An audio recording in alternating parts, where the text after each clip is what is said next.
have a little bit of food. Okay? We have no medical, and you know, I really want that too. I want you to be able to get the medical. I feel that I need to be taken to a military medical facility under the situation. Wouldn't you agree? And my uncle too? Do you have a military ID? I do not, but you should know from running my social security number. You know, you go back to the office and I have. You don't run social security. Okay, well, that's a problem because, you know, actually, it doesn't really matter. It doesn't. You guys are supposed to know by running my name and look in the computer. You guys got a whole stack of paperwork, right? See, that's where the problem is. I think you think we do something different than what we actually do. Okay. We're CPS, we're child protective service. Okay, well, let's be fair here. We also can help you with the. Let's be fair, all right? Medicaid and the food assistance. Okay, but I can't get Medicaid. I don't qualify for it. You know why? Why is that? Because I have TRICARE that they won't let me use. I only feel safe going to a medical hospital, a military medical facility. So can we work on that? That would be a big help. I have food for a day or two, okay? We don't want you to just have food for a day or two. We want you to have enough food to last you through the month. So that's not. But you guys, you know, here's the thing. Last you monthly, and not just 1 month. I applied for that. Would you like to see the papers?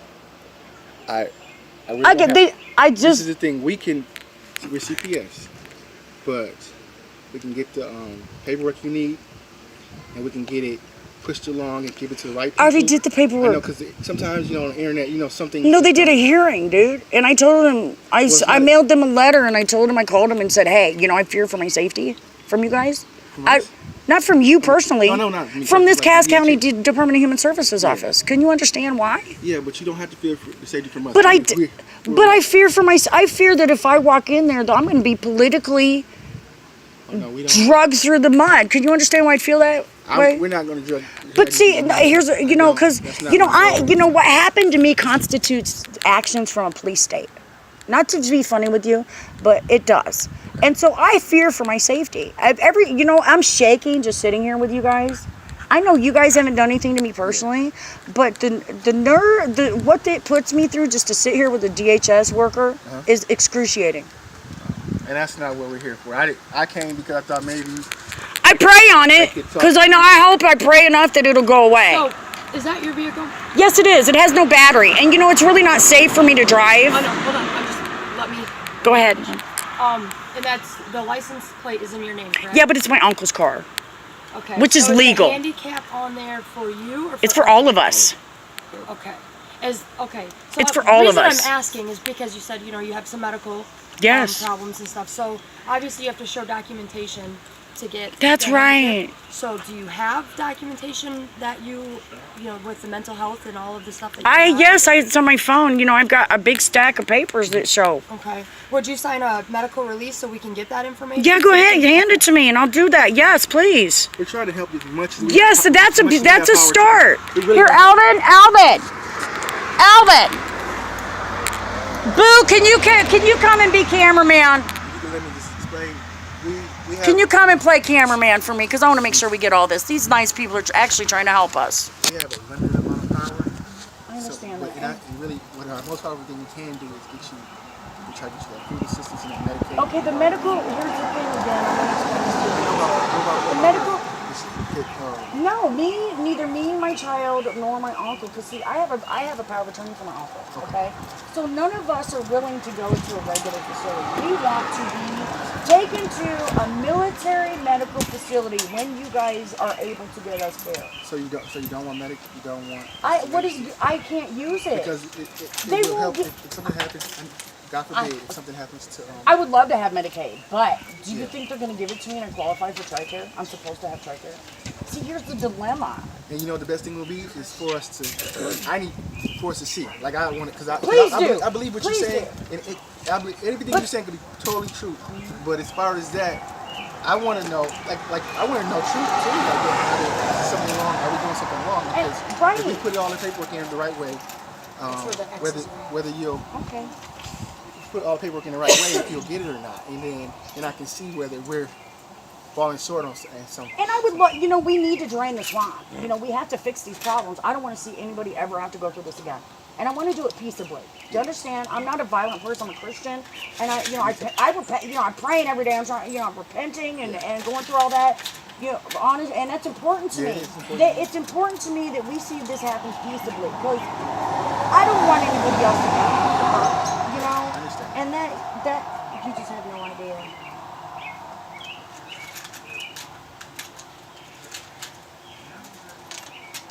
You know, I've signed a lot of these for DHS. Really? Yes, I have. And the thing about it, we're not new workers, but we've been here like the last 2 or 3 years. See, I've never met her. Yeah. How are you? That's this yours is my too. first time meeting you. And see, that's the thing. That should tell you we're good people. We don't cause any trouble. No, we don't think you call you. We're here to help. We're here to help. We really. And I appreciate I know it don't seem like it, maybe because it doesn't. But everybody's different. Right, and I understand that, and I'm trying to bear with you. I'm trying to be fair, okay? Yeah. Because this is huge, and I just don't want, you know, I don't want to see this repeated. Yeah. The only way you can stop it is to make changes. Right. Who was the worker you were working with for Samson? Leach, L-I-E-C-H. Do you have a number? No, I don't even know. You have a phone number? It's an. I probably can find an email, but I don't even know. 44502. I think it's 51. You want to get that packet for me, please? Because I want to see while we're here, what it is that she needs. Yeah. She said it was my bank statement. Okay. But I sent that to her, and since then my bank was closed. I can't get down there. And what we can do is. And see, that's a problem. We're here.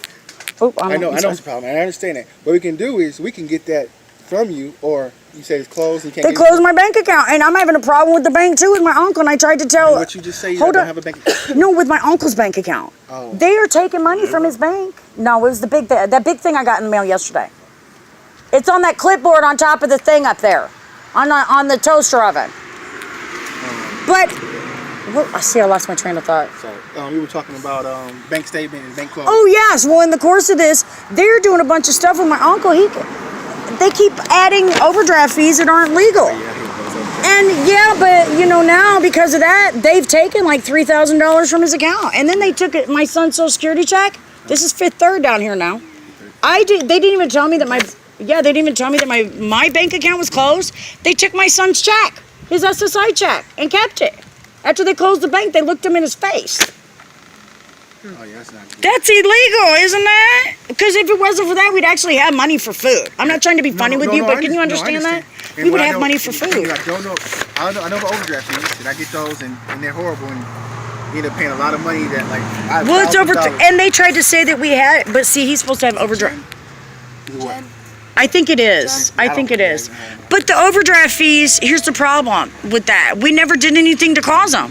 Well, yes, that's a, you know, I don't. You know what? When you're not charging anything to your account, you know, and they just pop up, you're not doing nothing, making any charges. That's kind of. What it does is if the overdraft fees work the way, like if something comes out of your account, there's no money in there. Then they just start doing fees. And yeah. If you don't do it, and trust me. But see, we tested it because, you know, I'm a tester. I like to test things. And so we tested it. So for a couple months, we didn't even charge nothing to his account. And they just kept charging overdraft fees for no reason. And you know, that's a problem. Don't you think that's fraud? Is that something FDIC should deal with? That's the insurance people from the bank. Oh, yeah, yeah. Yeah, the people that insure the banks and our money. And the thing about it is, that's one of those sketchy things because it's like. The office today. Yeah, I did. I called her I called her when I got this paperwork last night. She's out of the office. Just so that you know. How they coming up and coming. Yeah, you know, Memorial Day and all. You know, yeah. But that thing with the overdraft, I do understand it, and it's. And I've been trying to deal with them. I sent them letters. You know, you guys are probably going to go on my email and look anyway and see all that, which is fine. I don't care. You know, I have nothing to hide. I'm just letting you know I have nothing to hide. No, I understand. So you know, you guys go ahead. I would appreciate it. I welcome it. We don't have the power to do that. And that's well, see, that's funny because that's what DHS did to me. We didn't. No, not you. The case. No. Department of Michigan Department. Oh, it's Health and Human Services now. It used to be Department of Human Services. Back in the day when I had my case with them. So that's why I keep calling them DHS. I hope you. Yes, love. What? Oh no! See, we got to fix that here. Here, I got to fix my flags. That's important.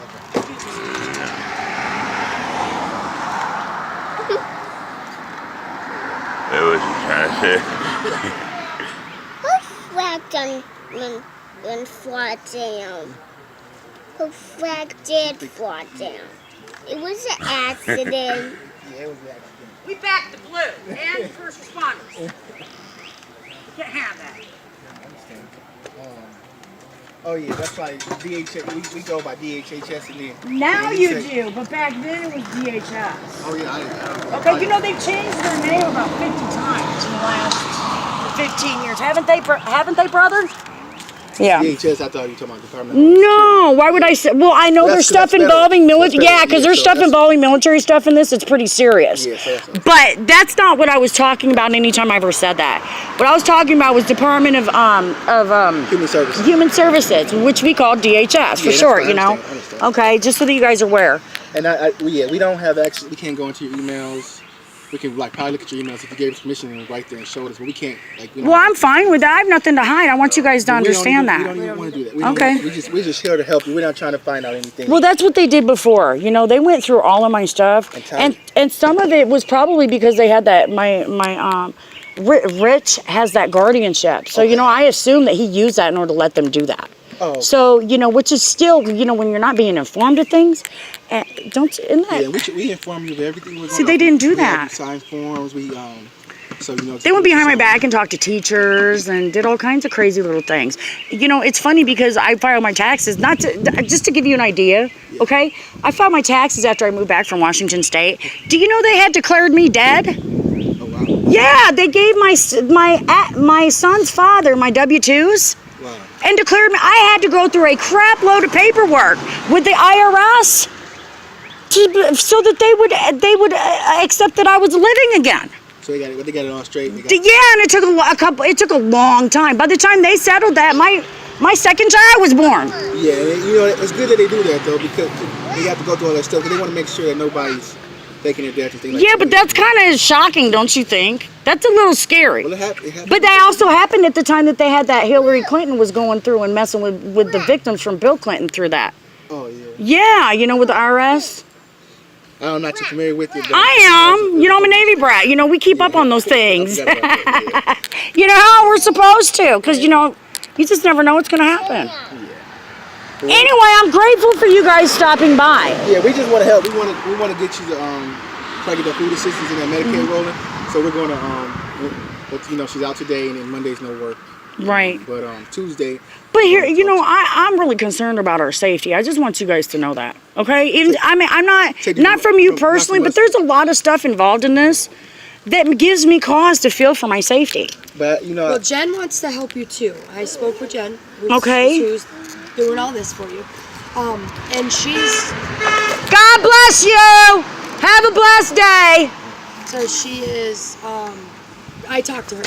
Oops. She wants. That's why the hearing was scheduled, because she wanted to sit down and make sure we had everything we needed to get with the Medicaid and the food. Okay, but here's my. You know, did you blame me for not wanting to go into that DHS office up here, Department of Human Services? Well, you know, we don't know the dynamics of the office prior to us being there. That's like, you know, I'm PTSD, right? Yeah. Okay, well, wouldn't that be a traumatic experience for me to go into that office? I understand. Could you you know? Everybody's entitled to their feelings. Like I don't. This isn't a feeling. This is a medical diagnosis. No, but how you feel about going in there, and I understand that because nobody can tell somebody about how they should feel or not feel. So I do understand that you wouldn't want to go in there, but that's why we're here, because we can prevent you from going in there. Okay. And we can do it for you. So you won't have to go in there actually. Just the thought of going in there, it's. I have nightmares, dude. I still have nightmares to this day about what happened to me, if you can understand that. You guys don't have nothing to do with none of that, but I have nightmares. I have problems because of what happened. You know, so I don't ever want to set foot into another Department of Human Services office again as long as I live. Gotcha. Okay? Is that cool? It's your choice. Right? You have a choice. That's about the great thing about America. You always have a choice. Yep. You don't have to do what we don't want to do. But we're going to try to help you. We're going to. Kendra's going to get back with her Tuesday and contact you and let you know about the. You have a cell phone number? I'd appreciate if you guys had me out of here sooner than that. I really do, because of the Whistleblower Act. I really, really do. And I'm gonna make sure this goes online so people know that, you know, I'm aware of the Whistleblower Act, because this whole thing, this is called abuse of authority and failure to protect. Okay, I'm sure you know that. That's the law now with the head injury. Not you guys specific. I'm talking about the agency. Okay, I'm talking about other things involved. All right, there is a issue of failure to protect that can be charged in this situation. Not to you two, because you two haven't done nothing. Okay, I want that. Okay. There's also, because of that, there's abuse of authority involved in my situation. Okay, which entitles me to and my family to the benefits of the Whistleblower Act, and I'm aware of this. And I want you guys to know that I'm aware of this. Because the longer we continue to sit here and do nothing, the worse it's going to be when it comes to a conclusion. Not for the two of you, but for the people who have committed these acts. Okay?